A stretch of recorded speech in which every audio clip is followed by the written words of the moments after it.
তাকৈ commando বেটেলিয়নৰ দীক্ষান্ত parade অনুষ্ঠানত আমাৰ মাজত উপস্থিত ভাৰতৰ সন্মানীয় গৃহমন্ত্ৰী অমিত শ্বাহ ডাঙৰীয়া আৰু উপস্থিত সুধীবৃন্দ, অসমবাসীৰ বাবে আজি এক ঐতিহাসিক দিন।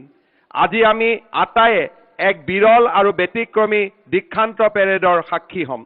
অতি উচ্চ খাপৰ আৰু কঠোৰ প্ৰশিক্ষণ সমাপ্ত কৰা অসম আৰক্ষীৰ 2551 গৰাকী কমাণ্ডোৱে আজি প্ৰদৰ্শন কৰিব তেওঁলোকৰ অটল উদ্যম, দক্ষতা আৰু উজ্জীৱিত শক্তি। কেন্দ্ৰীয় গৃহমন্ত্ৰী অমিত শ্বাহ ডাঙৰীয়াৰ উপস্থিতিয়ে এই অনুষ্ঠানক এক নতুন মাত্ৰা প্ৰদান কৰিলে। মই দীক্ষান্ত পেৰেডত অংশ লোৱা অসম আৰক্ষীৰ প্ৰতিগৰাকী কমাণ্ডোক আন্তৰিক অভিনন্দন জনাইছো। আজিৰ অনুষ্ঠানত উপস্থিত তেখেতসকলৰ পিতৃ মাতৃ আৰু অভিভাৱককো মই মোৰ প্ৰণাম আৰু নমস্কাৰ জনাইছো। দীক্ষান্ত পেৰেডৰ এই অনুষ্ঠানৰ সৌষ্ঠৱ বৃদ্ধি কৰাৰ বাবে আমি অসমবাসী ৰাইজৰ হৈ মাননীয় অমিত শ্বাহ ডাঙৰীয়াক আকৌ এবাৰ কৃতজ্ঞতা জনাইছো। প্ৰধানমন্ত্ৰী নৰেন্দ্ৰ মোদী ডাঙৰীয়াৰ নেতৃত্বত আমাৰ দেশে ব্ৰিটিছৰ সময়ৰ পৰা দেশত বলবৎ হৈ অহা ইণ্ডিয়ান পেনেল কোডৰ পৰিৱৰ্তে ভাৰতীয় ন্যায় সংহিতা বলবৎ কৰি আমাৰ দেশত এক যুগান্তকাৰী পৰিৱৰ্তন ঘটালে। কেন্দ্ৰীয় গৃহমন্ত্ৰী অমিত শ্বাহ ডাঙৰীয়াই ঔপনিৱেশিকতাবাদ শাসনৰ পেনেল কোডৰ পৰিৱৰ্তন কৰি ভাৰতীয় ন্যায় সংহিতা প্ৰণয়ন কৰি আমাৰ দেশবাসীক গৌৰৱান্বিত কৰিলে আৰু আমাৰ দেশবাসীক আকৌ এবাৰ স্বাধীনতাৰ সোৱাদেৰে তেখেতে আমাক কৃতজ্ঞ কৰিলে। মই অসমবাসী ৰাইজৰ হৈ গৃহমন্ত্ৰী অমিত শ্বাহ ডাঙৰীয়াক ধন্যবাদ আৰু কৃতজ্ঞতা জনাইছো। আমাৰ চৰকাৰে এক বিশেষ লক্ষ্য আৰু উদ্দেশ্য সন্মুখত ৰাখি ৰাজ্যত নতুনকৈ 5টা কামাণ্ডো বেটেলিয়ন গঠন কৰিছে। ভাৰতীয় সামৰিক বাহিনীৰ সৈতে 7টা স্থানত 40 সপ্তাহৰ অত্যাধুনিক প্ৰশিক্ষণ লাভ কৰা এই কামাণ্ডো বেটেলিয়নে কম্বেট অপাৰেশ্যনৰ কৌশলগত দক্ষতা আৰু শান্তি শৃংখলা ৰক্ষাৰ ক্ষেত্ৰত আহিব পৰা প্ৰত্যাহ্বান মোকাবিলা কৰিব পৰাকৈ প্ৰস্তুত হৈ উঠিছে। অসম আৰক্ষীত এই কামাণ্ডোসকলৰ আগমনৰ লগে লগে এতিয়াৰ পৰা অসম আৰক্ষী আৰু অধিক শক্তিশালী হৈ পৰিলে। আন্তঃৰাষ্ট্ৰীয় সীমান্ততো দ্বিতীয় লাইনৰ প্ৰতিৰক্ষাৰ বাবে নিয়োজিত হ'বলৈ আমাৰ কামাণ্ডোসকল সম্পূৰ্ণ সক্ষম। মই আজিৰ এই সুন্দৰ মুহূৰ্তত ভাৰতীয় সেনা বাহিনীৰ সেনা প্ৰধান আৰু eastern commander GOC in C আৰু GOC 3 কোৰৰ প্ৰতিও বিশেষ কৃতজ্ঞতা প্ৰকাশ কৰিছো। মই কামাণ্ডো বেটেলিয়নসকলক জনাব খোজো যে আমাৰ নিযুক্তি সম্পূৰ্ণ স্বচ্ছতাৰে আমি সম্পূৰ্ণ কৰিছিলো আৰু নিযুক্তিৰ পিছত অসম আৰক্ষীত প্ৰথমবাৰৰ বাবে এনেধৰণে আমি প্ৰশিক্ষণৰ ব্যৱস্থা কৰিছিলো। মই আশা কৰো আপোনালোকে সাহস, দৃঢ়তা, নিষ্ঠা, সততা আৰু দায়বদ্ধতাৰে অসম আৰক্ষীৰ গুণগত মানদণ্ড উন্নত কৰিব আৰু অসমৰ জনসাধাৰণক গৌৰৱান্বিত কৰিব। অসম আৰক্ষী হৈছে সাহস, ত্যাগ আৰু সমৰ্পণৰ প্ৰতীক। অসম আৰক্ষীৰ এক সমৃদ্ধ ইতিহাস আছে।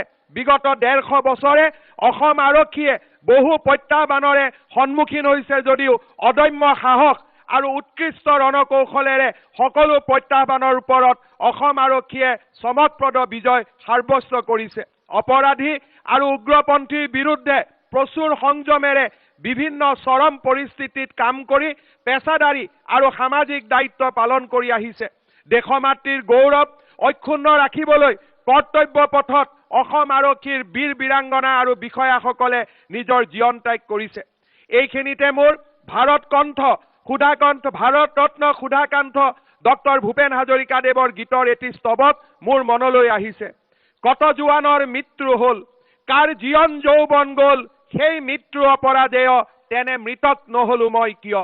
হেনো হিমালয় ভাৰতৰ প্ৰহৰী, তাহানি শুনিছিলো কাহিনী, পিছে মৃত জোৱান সবে চিঞৰিছে, লাগে চিৰ জাগ্ৰত এটা বাহিনী। অসম আৰু দেশ মাতৃৰ সুৰক্ষাত অসম পুলিচৰ কামাণ্ডোসকল চিৰ জাগ্ৰত বাহিনী হ'ব লাগিব। মাননীয় প্ৰধানমন্ত্ৰী নৰেন্দ্ৰ মোদী ডাঙৰীয়াৰ নেতৃত্বত আমাৰ ৰাজ্যখনলৈ এটা শান্তিৰ পৰিৱেশ উভতি আহিছে। মই অসমবাসী ৰাইজৰ ওচৰত কৃতজ্ঞ যে যোৱা 3টা বছৰে এটা আন্দোলন বিবৰ্জিত পৰিৱেশৰ মাজেৰে আপোনালোকে আমাৰ অসম মাতৃৰ জীৱনলৈ শান্তি আৰু সমৃদ্ধিৰ এক অমৃত ধাৰা নমাই আনিছে। ভাৰতৰ গৃহমন্ত্ৰী অমিত শ্বাহ ডাঙৰীয়াৰ ধাৰাবাহিক প্ৰচেষ্টাৰ বাবে 2021 চনৰ পৰা ৰাজ্যত 11টাকৈ উগ্ৰপন্থী সংগঠনে অস্ত্ৰ পৰিহাৰ কৰি শান্তিৰ পথলৈ ঘূৰি আহিছে। 2021 চনৰ 4 ছেপ্টেম্বৰৰ কাৰ্বি উগ্ৰপন্থী সংগঠন 2022 চনৰ আৰু প্ৰগতিৰ এক নতুন অধ্যায় অসমত আৰম্ভ হৈছে। অসমকে ধৰি উত্তৰ পূৰ্বাঞ্চললৈ স্থায়ী শান্তি ঘূৰি অহাৰ পৰিপ্ৰেক্ষিতত কেন্দ্ৰীয় চৰকাৰে এতিয়া মাত্ৰ অসমৰ 4খন জিলাতহে অশান্ত অঞ্চল আইন বলবৎ ৰাখিছে জ্ঞাপন কৰিছো। অপৰাধমুক্ত অসম গঢ়াৰ লক্ষ্য সফল কৰি গঢ়ি তোলাৰ দিশত কেন্দ্ৰীয় গৃহমন্ত্ৰী অমিত শ্বাহ ডাঙৰীয়াৰ পৰা আমি নিৰন্তৰ পৰামৰ্শ লাভ কৰি আহিছো।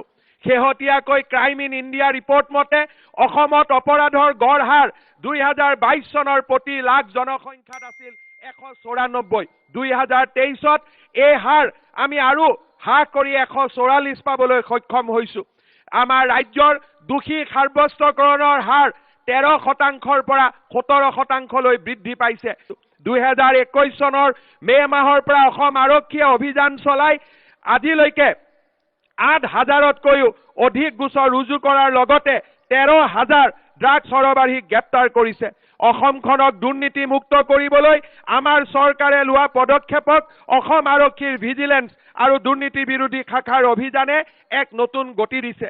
মই আপোনালোকক জনাব খোজো যে প্ৰধানমন্ত্ৰী মোদী ডাঙৰীয়াই 2014 চনৰ গুৱাহাটীত অনুষ্ঠিত আৰক্ষী সঞ্চালক প্ৰধানসকলৰ সন্মিলনত যি স্মাৰ্ট পুলিচিঙৰ ধাৰণা দাঙি ধৰিছিল তাক আজি আমি কাৰ্যলৈ ক্ৰিয়ান্বিত কৰাৰ বাবে প্ৰচেষ্টা কৰিছো। অসম আৰক্ষীৰ একাডেমী লাচিত বৰফুকন পুলিচ একাডেমীক আজি আমি এক বিশ্ব মানদণ্ডৰ পুলিচ একাডেমীলৈ ৰূপান্তৰ কৰাৰ কামত অগ্ৰসৰ হৈছো। 102 সেৱাক সম্পূৰ্ণ নতুন ৰূপত সজাই পৰাই তোলাৰ বাবে আমি প্ৰচেষ্টা কৰিছো আৰু আজি ইণ্টাৰনেটৰ সংযোগেৰে অসম পুলিচৰ 700টা স্থানত আসাম পুলিচ কানেক্ট প্ৰকল্প আমি আৰম্ভ কৰি অসম পুলিচক আজি আমি শক্তিশালী কৰি তুলিছো। কেন্দ্ৰীয় গৃহমন্ত্ৰী অমিত শ্বাহ ডাঙৰীয়াৰ প্ৰচেষ্টাত অসমত ৰাষ্ট্ৰীয় ফৰেন অসম আৰক্ষীক ভাৰতৰ ভিতৰতে এক উচ্চমানৰ আৰক্ষীলৈ ৰূপান্তৰ কৰিব। যোৱা 3টা বছৰৰ অসম আৰক্ষীৰ আটাইতকৈ উন্নত গৌৰৱ উজ্জ্বল মুহূৰ্তবোৰ আছিল নিকা নিযুক্তি। যোৱা 3টা বছৰত 20,000 অসম আৰক্ষীৰ জোৱানক নিকা নিযুক্তিৰে আমি ৰাজ্যৰ যুৱক যুৱতীৰ মাজত এক নতুন আশাৰ সঞ্চাৰ কৰিবলৈ পাৰিছিলো। আজি আমাৰ সন্মুখত থিয় দিয়া এই 5টা কামাণ্ডো বেটেলিয়নৰ জোৱানসকল হ'ল আমাৰ সেৱা কৰিব অসমখনক ভাৰতৰ ভিতৰতে এখন সৰ্বোচ্চ ৰাজ্যলৈ পৰিগণিত কৰিব। তাকেই মই আজিৰ দিনটোত পুনৰ এবাৰ অসমবাসী ৰাইজৰ ওচৰত প্ৰাৰ্থনা কৰিছো।